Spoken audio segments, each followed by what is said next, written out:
कर्नाटक के बेंगलुरु में सतीश गुप्ता अपने पत्नी प्रियंका गुप्ता के साथ रहा करता था। दोनों वेल एजुकेटेड थे, दोनों ही जॉब किया करते थे। सतीश जो था वो इन्फोसिस कंपनी में एचआर था, वहीं पत्नी प्रियंका गुप्ता एक मैथ टीचर थी दिल्ली पब्लिक स्कूल की। दोनों किराए घर में रहा करते थे। सतीश ने कुछ महीने पहले ही प्लॉट लिया था जिसमें वह अपना घर बनाने वाले थे।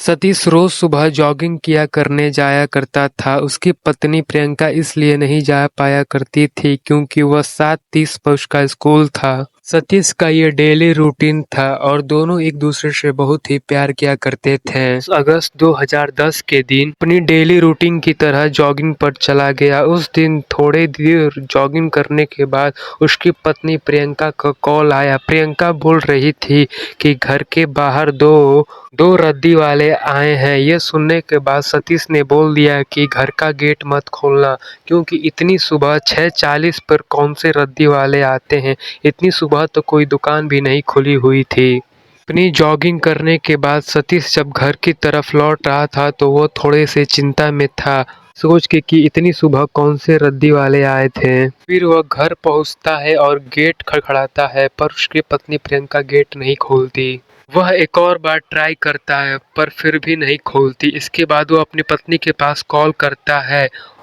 पर वह कॉल भी रिसीव नहीं करती। इसके बाद सतीश सोचता है कि उसके पास भी एक और चाबी है जो उसने अपने कंपनी के कैबिन में रखा है।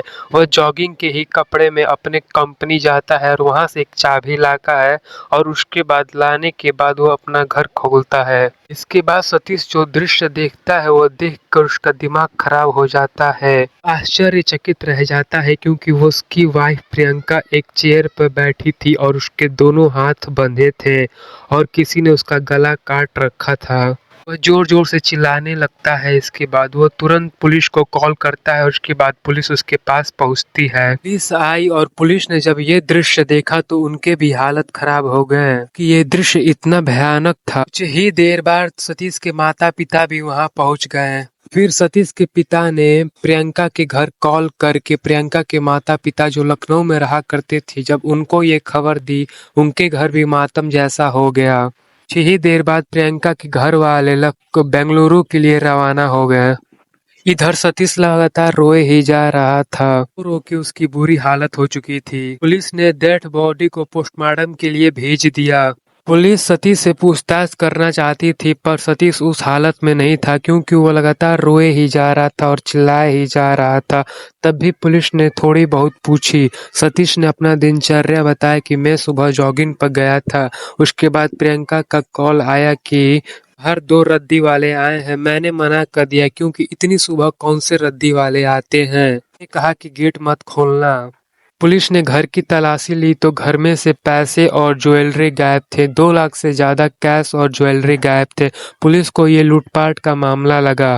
देखते ही देखते ये मामला मीडिया में तेजी से फैल गया और पूरे शहर में ये मामला फेमस हो गया। सतीश अभी भी रोए ही जा रहा था। वह प्रियंका के भाई के कंधे पे हाथ रख के लगातार रोए ही जा रहा था। सतीश पुलिस स्टेशन के बाहर बैठकर धरना देने पे पड़ गया। पुलिस वालों ने कहा कि ऐसा मत करो, हम ढूंढने की कोशिश कर रहे हैं, पर सतीश लगातार रो रहा था और धरना ही दिए जा रहा था। वो कह रहा था कि कातिलों को जल्दी ढूंढा जाए, नहीं तो मैं यही मेरी आत्मा को शांति नहीं मिलेगा। वो लगातार रोए ही जा रहा था और इसके बाद लोगों भी उसको सपोर्ट करने लगे और वो भी प्रदर्शन में जुट गए। घटना के 3 दिन बाद ही पुलिस के हाथ में कुछ ऐसे सबूत लगे। पुलिस ने बाहर बैठे सतीश जो प्रदर्शन कर रहा था उसके हाथ पकड़ के अंदर पुलिस स्टेशन में लाया और उसे बैठाया।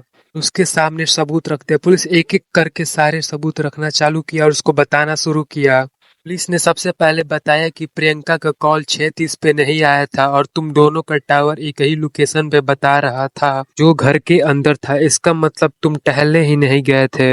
सतीश ने एक और बात बताई थी कि वो अपने ऑफिस में गया था चाबी लाने।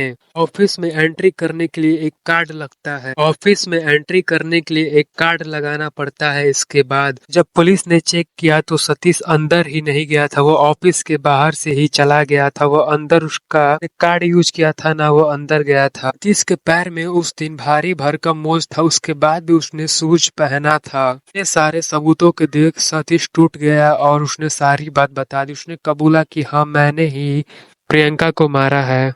ने सारी स्टोरी बताई। ने बताया कि 2007 में हमारी शादी हुई थी और हम दोनों की शादी अरेंज मैरिज थी। ने बताया कि प्रियंका मुझे मेरे माता-पिता से दूर करना चाहती थी। शादी के कुछ समय बाद ही उसने कहा कि मैं तुम्हारे माता-पिता के साथ नहीं रहूंगी। ये बहुत झगड़ा किया करती थी। इसके बाद सतीश ने अपने माता-पिता से बात किया। इसके माता-पिता ने कहा जैसा बहू करती है तुम वैसा करो। सतीश अपने घर से 10 किलोमीटर दूर किराए पर रूम लेकर रहने लगा प्रियंका के साथ। सतीश अपने गले में एक लॉकेट भी पहना करता था जिसमें उसके मम्मी और पापा के फोटो थी।